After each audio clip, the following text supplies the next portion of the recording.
সুন্দরবনের বাঘ দৈনিক 5 থেকে 7 কেজি হরিণের মাংস খায়। তবে সুযোগ পেলে একটি বড় সাইজের বাঘ 30 কেজি মাংস খেতে পারে, যার বর্তমান বাজার দর আনুমানিক 60,000 টাকা।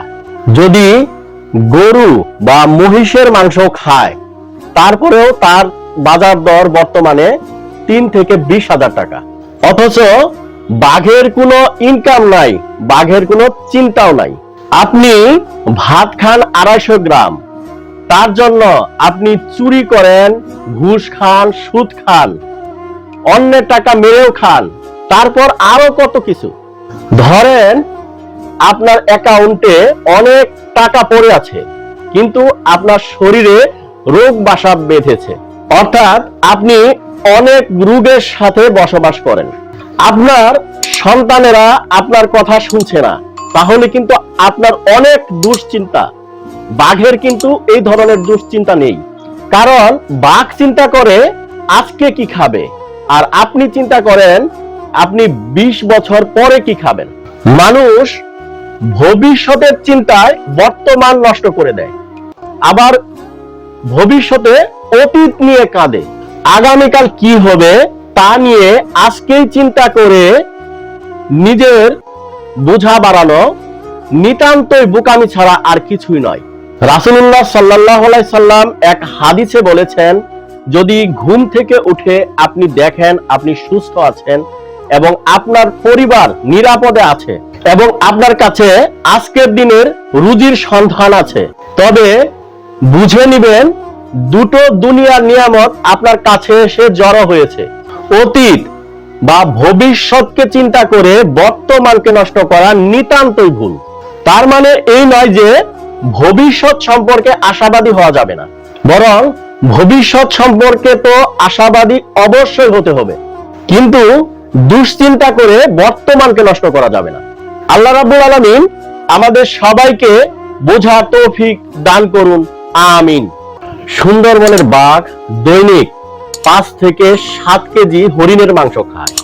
তবে সুযোগ পেলে একটি বড় সাইজের বাঘ 30 কেজি মাংস খেতে পারে, যার বর্তমান বাজার দর আনুমানিক 60,000 টাকা।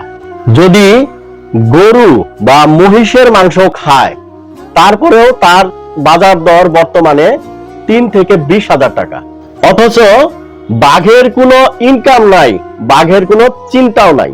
আপনি ভাত খান 250 গ্রাম, তার জন্য আপনি চুরি করেন, ঘুষ খান, সুদ খান, অন্যের টাকা মেরেও খান, তারপর আরো কত কিছু।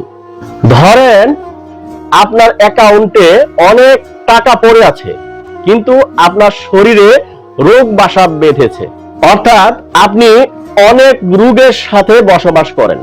আপনার সন্তানেরা আপনার কথা শুনছে না, তাহলে কিন্তু আপনার অনেক দুশ্চিন্তা।